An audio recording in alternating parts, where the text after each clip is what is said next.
How long can a human mind really last when it's left with absolutely nothing?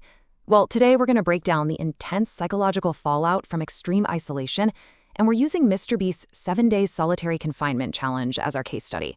You'll see this is way more than just a stunt. It's a raw, unfiltered look at the very limits of the human brain. And right out of the gate, the medical expert on site just lays it all out on the table. Listen, this isn't some kind of exaggeration for the camera. 50 hours.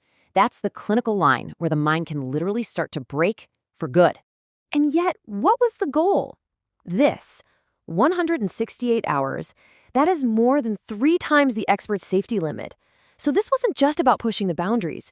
This was about staring down the known limits of human endurance and not blinking. Okay, so let's set the scene here. The whole idea is built around sensory deprivation. Basically, you're taking away everything the brain uses to understand the world. The real danger isn't something you can see or touch. It's the crushing, silent weight of absolute nothingness. You've got to look at the room itself. There's no clock, no window, no sounds, no real color, nothing to do. This whole environment was engineered from the ground up for one purpose: to starve the brain of information and force it to turn on itself. And this is the big one. This is what the doctors were so worried about: psychosis. It's what happens when your brain gets so desperate for information that it just starts making stuff up. It literally starts to create its own reality. This is the endgame of severe isolation. So, how does the mind react to this? Well, before it breaks, it fights. It fights back hard, and we're about to see the desperate, almost frantic ways the brain tries to create its own stimulation, just to stay afloat.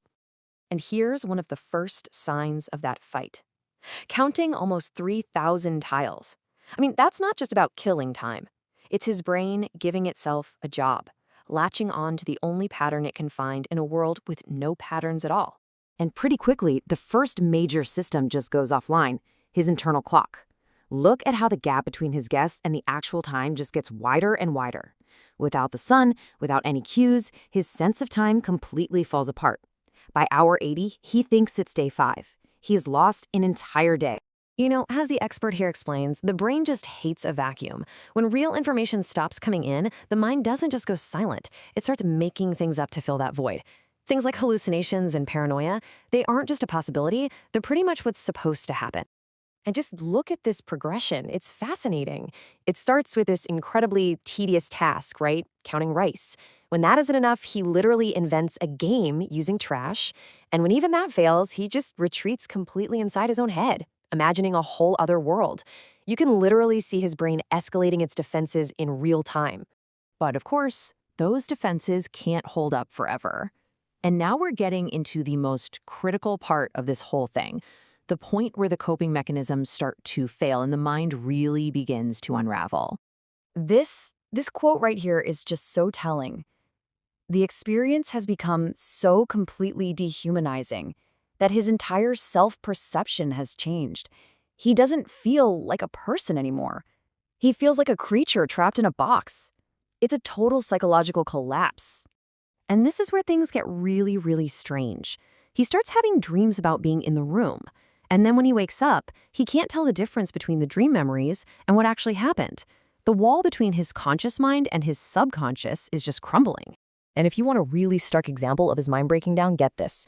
At one point, he's given food and he can't even identify SpaghettiOs or a dinner roll. Think about that. His brain is so understimulated, it's starting to forget the most basic information. So what is actually going on in his head? I mean, he uses the word deforming to describe his own mind.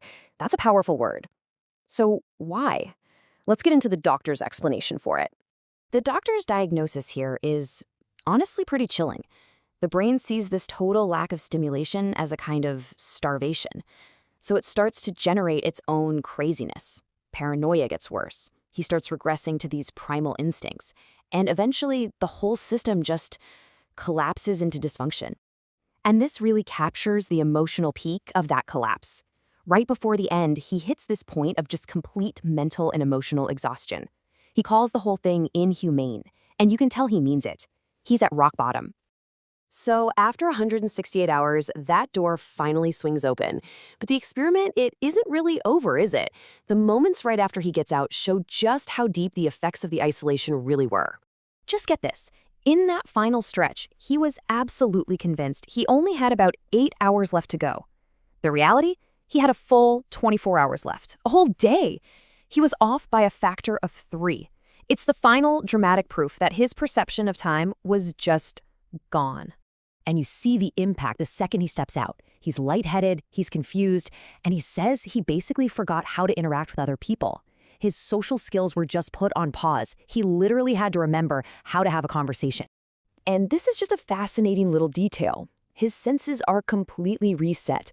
After a week of staring into a white void, a normal, boring ceiling suddenly seems amazing. It just shows you how desperately his brain was trying to recalibrate to a world with actual things to see and hear.